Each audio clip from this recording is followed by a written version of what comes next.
have been to English villages. I got looks. You just watched The Wicker Man. You know, she might be onto something. In the Hooniverse, you never know what's going to happen in a quiet English village. Hello, Internet, I'm Ren, and today I want to talk about Doctor Who, Season 2, Episode 4, Lucky Day. This was such an amazing episode. It may have actually already edged out The Well as my favorite episode so far this season, and that's saying a lot because I really liked The Well. But this episode just had so much going for it. I loved the new characters we met, I was riveted by all of the twists and turns, and the ultimate messaging of the episode felt incredibly politically relevant and on point. So let's get into it. This is going to be another one of my low-key, unscripted reviews, so it's just me, my notes, and my hyperfixation while we break down this episode. There will also be spoilers for Doctor Who up to this point, so you have been warned. The Doctor and Belinda pop into New Year's 2007 as they continue to try and get Belinda home. They vindicate, and the Doctor thinks their luck is turning around when he finds a 50-pence coin on the ground. Look, I have found 50p, we are winning! He gives the coin to a little boy they meet named Conrad. Conrad, I think this is meant for you. Who immediately runs to tell his mother about it. And the magic blue box with a doctor and a Belinda Chandra inside. It's a box, a blue box, that came out of nowhere with a doctor and a Belinda Chandra. Unfortunately, she's not impressed. How many times, Conrad? Enough with the lies. It's not a lie! 17 years later, Conrad is a podcast host obsessed with the blue box and the doctor. And I've followed stories of that box ever since. Interviewed eyewitnesses right across the globe. Eventually, he sees the box again, outside what appears to be an abandoned store, and he follows some scary monster noises inside. You know, as you do. And gets himself gooed by a mysterious thing. And he sees the Doctor and Ruby have also encountered the same mysterious thing, and Ruby has also been gooed. That poor girl is just a magnet for slime. The Doctor gives her an antidote to drink because the creature, a shriek, uses the green goo to mark its prey, which it will return a year later to hunt. The pheromone gets absorbed into your blood and marks you as future prey. Which is, of course, bad news for Conrad. Conrad follows them out of the store and snaps a picture of Ruby getting into the TARDIS, which he posts online, causing Ruby to track him down herself. I've been looking for you for a whole year. So the last thing I expected was to land you on my podcast this morning. And she appears on the podcast, although she's reluctant to share too much in the way of details of her travels with the Doctor. Look, I can't go into specifics. They mostly talk about aliens. Aliens, right? Aliens are real. We all know that. Which, of course, are widely accepted to be real now, on account of how many times London has been beset by alien attacks at this point.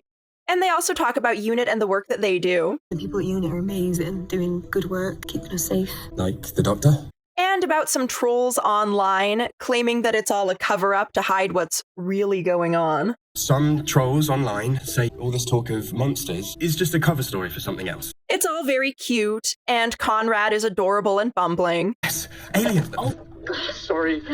He asks Ruby out for coffee, and she tells him about the shriek. That day I first saw you. Yeah, but this is the footage from last night, so it came back. The same location, 1 year later. And its hunting practices. First thing you'd notice is the lights. And it'd show itself. Just a glimpse, just enough to get your heart racing. And Ruby informs him that the shriek is in UNIT custody. And if UNIT hadn't captured it, it'd be hit by now.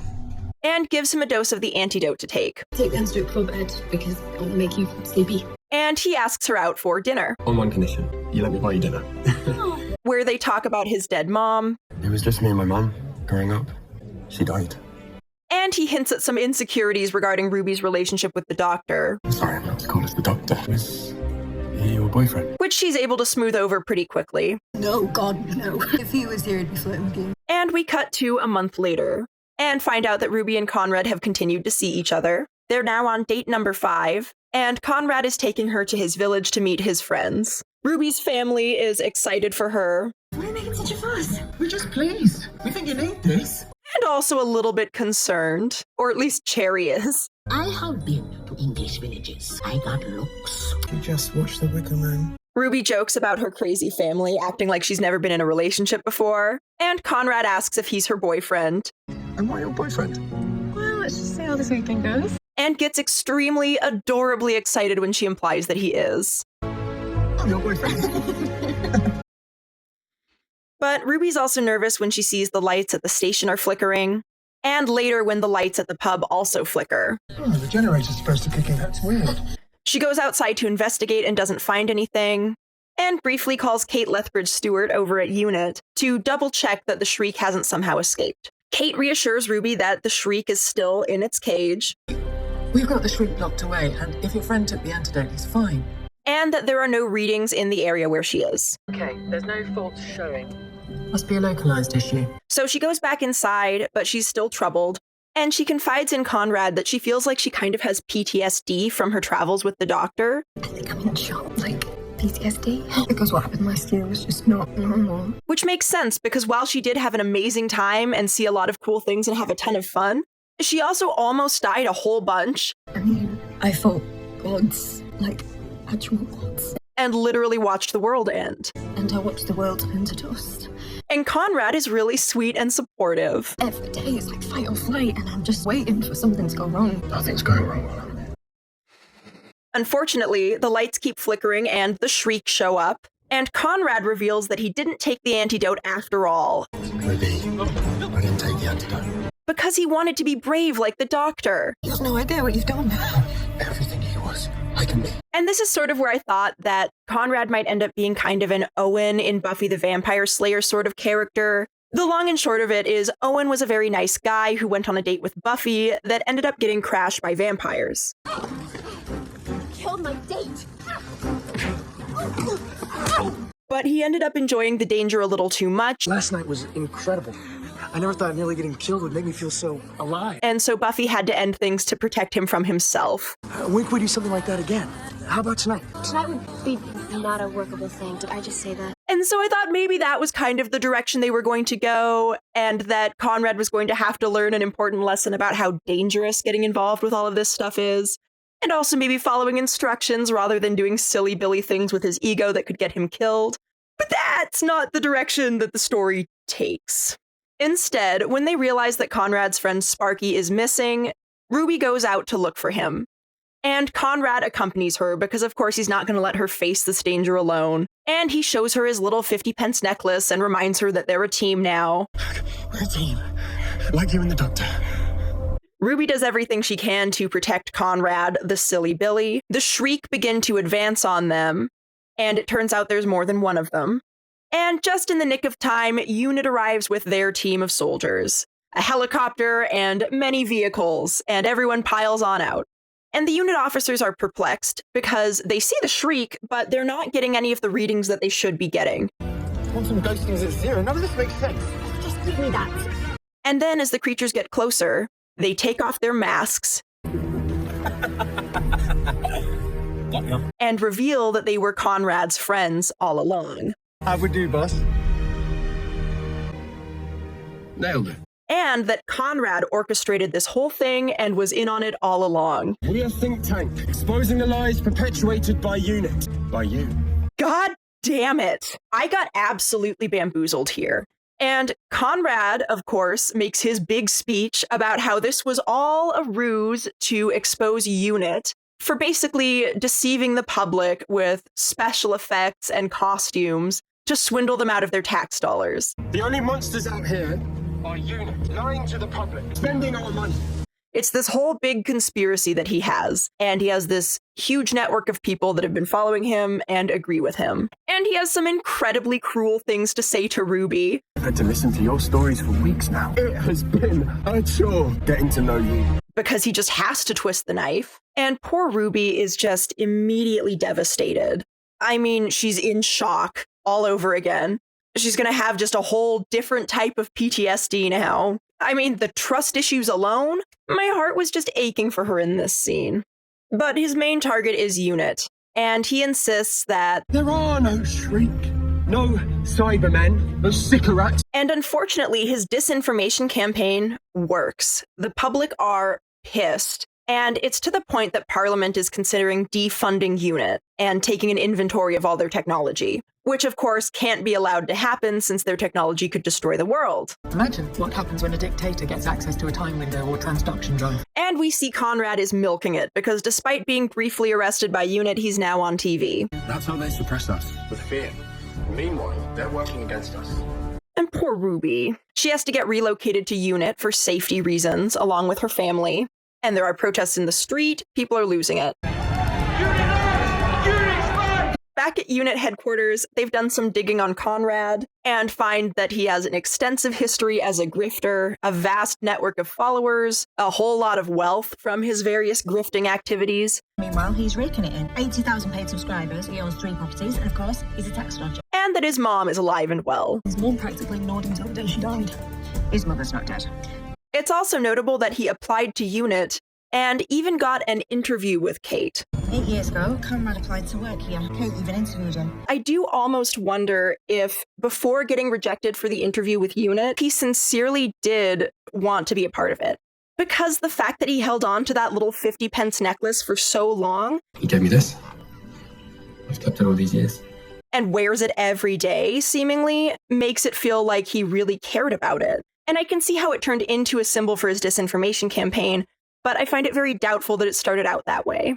Then he leaks all of the addresses and names of various Unit employees online. I'm naming and shaming every person employed by Unit. Their names and addresses are on the screen right now. Which makes Unit think that there's someone on the inside helping him. And we almost immediately find out that that someone is Jordan, an analyst we've seen in the background throughout the episode. And we should have clued in because we saw him at the start of the episode listening to Conrad's podcast. He sneaks out and lets Conrad in right before the Vlinx identifies him. Conrad, not to be trusted, shoots him and makes his way to the elevator. Once he gets upstairs, he informs them all that he's live streaming and threatens them with a gun. On camera. Admit to the lies. Show us the monster costumes. Show us the tech. And Kate decides to teach the little bastard a lesson because she's furious and she remembers Conrad and sums up the conclusion of her interview with him in 3 words. Don't trust him.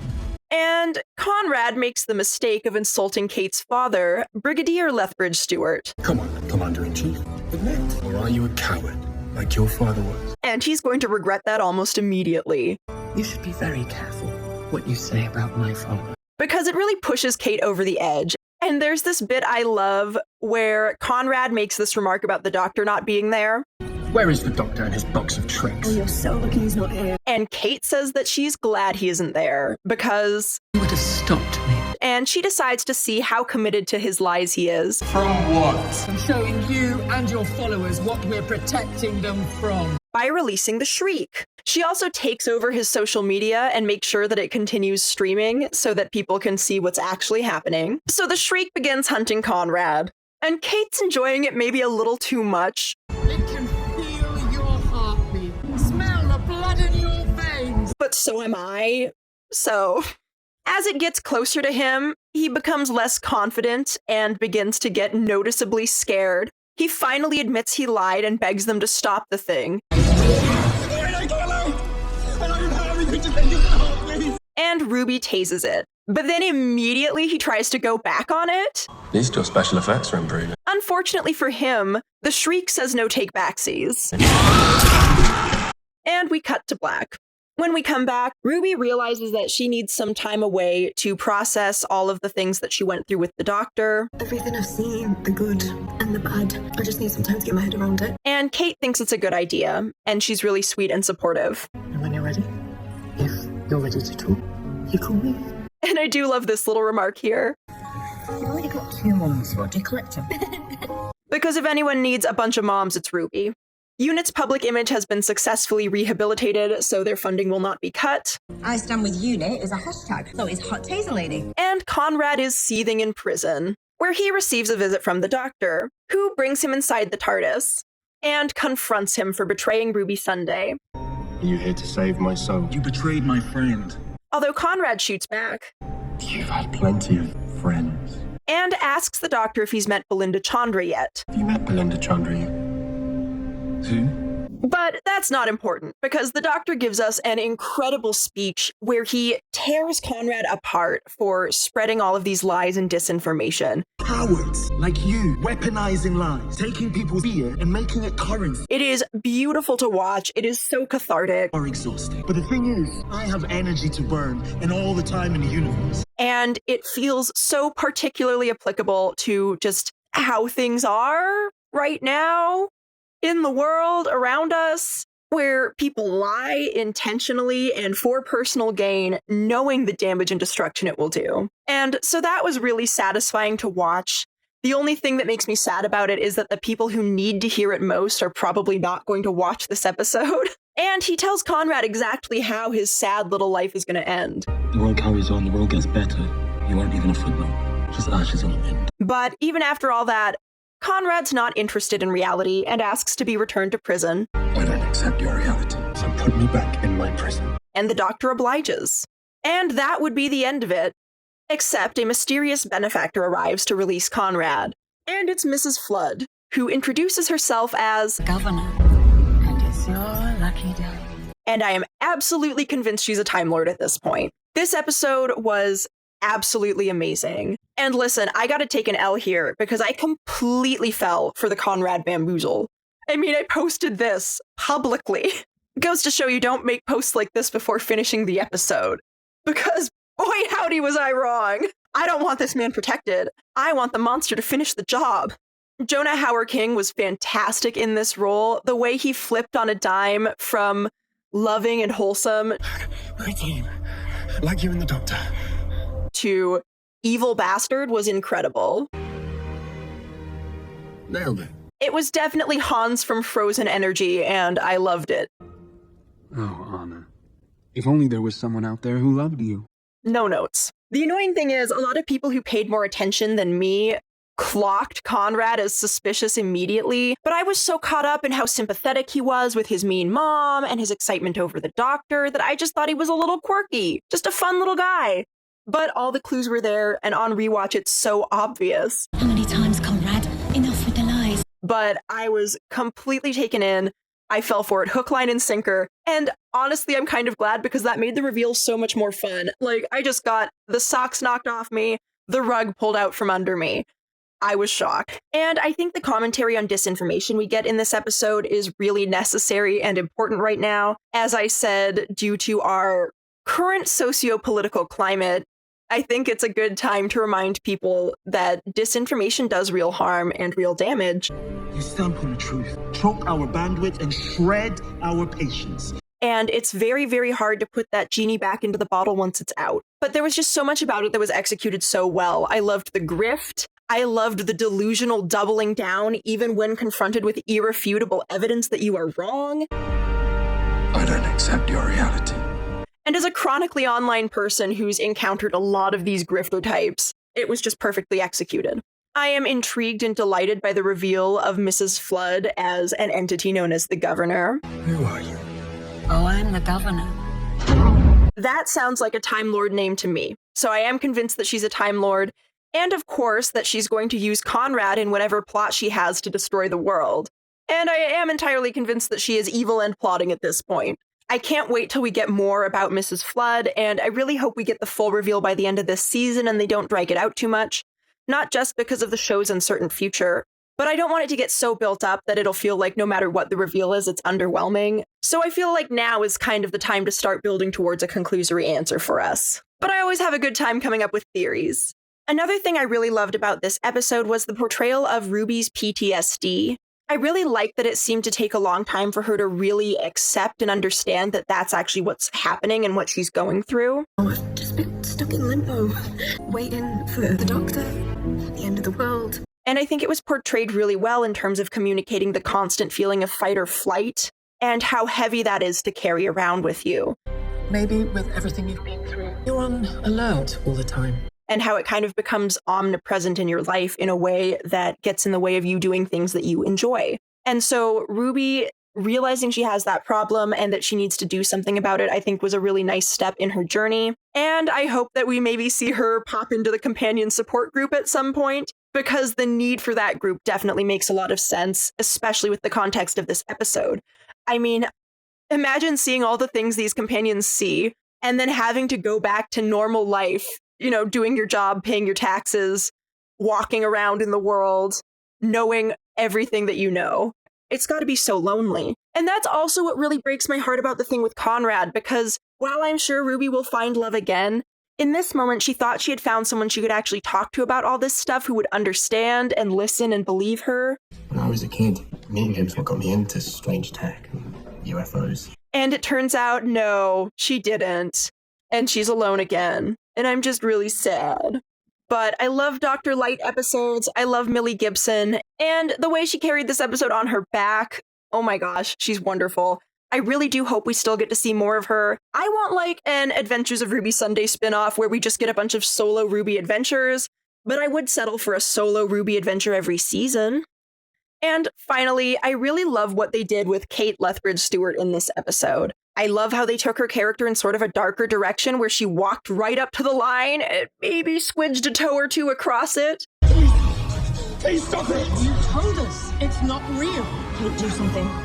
And her motivation in this episode makes a lot of sense. Her anger in this episode makes a lot of sense. But it does kind of underscore the tension with UNIT where there's this sort of push and pull where they do great work and it's really important, but they're still fallible humans with access to terrifying things. Last night went way too far. And so it was nice to engage with that complexity, and I hope we get to see a little bit more of it moving forward. But I don't just have praise for this episode, despite how much I enjoyed it. I think there were a few things with the plot that upon further scrutiny don't make the most sense. For example, the Jordan of it all.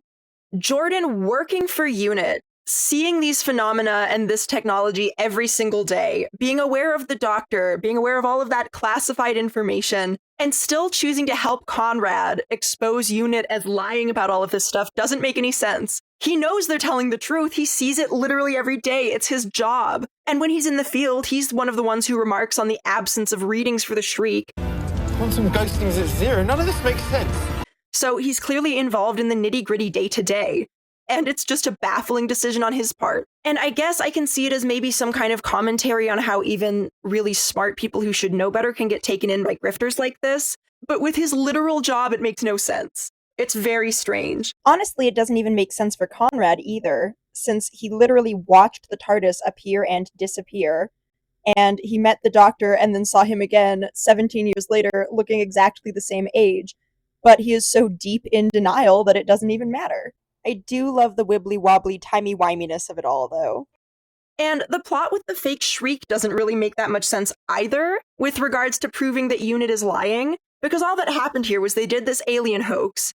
UNIT fell for it and thought it was real and sent in soldiers with guns to stop it, only to find out that it was fake. And I just don't really see how that proves that. But at the same time, the public buying a lie hook, line, and sinker that makes no sense and has no evidence is also really good and accurate commentary about how things are right now. The last thing that actually really irked me about this episode is the Shriek itself. And what I mean by that is you would think in an episode where the entire purpose of the monster is to show that what UNIT's fighting is real, they would make the monster look more real. And what's really baffling is I went and watched the behind-the-scenes content for the episode on Doctor Who Unleashed, and it's a practical effect for both versions of the Shriek. There's a very detailed animatronic version that is the actual real Shriek. And then there's a much less detailed version that a sculptor made after being shown the other version for a few seconds and then told to recreate it from memory. But the problem is that the CGI team that was used to augment the practical effect got just a little bit too excited about their jobs, I think, and went a little bit willy-nilly. It's to the point where I actually, in the final scene with the Shriek, thought that it wasn't a practical effect at all and thought it was entirely CGI. And it's terrible because if you go and look at the behind-the-scene footage, every behind-the-scene shot of the Shriek looks amazing. But in the actual episode, I found the fake versions to be a little bit more convincing. And it's just frustrating because Doctor Who has done some very real-looking monsters in the past with just beautiful practical effects. And so I'm not sure what went wrong here, but I definitely had to suspend my disbelief that we were supposed to believe that the monster was real in the last scene. It just was not convincing at all. But that said, overall, I really enjoyed this episode. I think the emotional impact was so well done, and the reveal absolutely got me. I was totally bamboozled and caught off guard. 2 episodes in a row where I was just absolutely punked.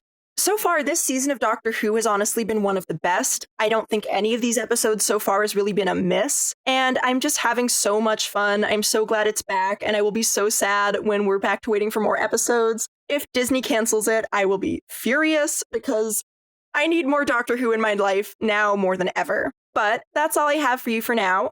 What did you think about this episode? Were you terrified by the shriek? And how are we feeling about Conrad? Let me know in the comments down below. Like, share, and subscribe for more videos. See you next time. Wiedersehen.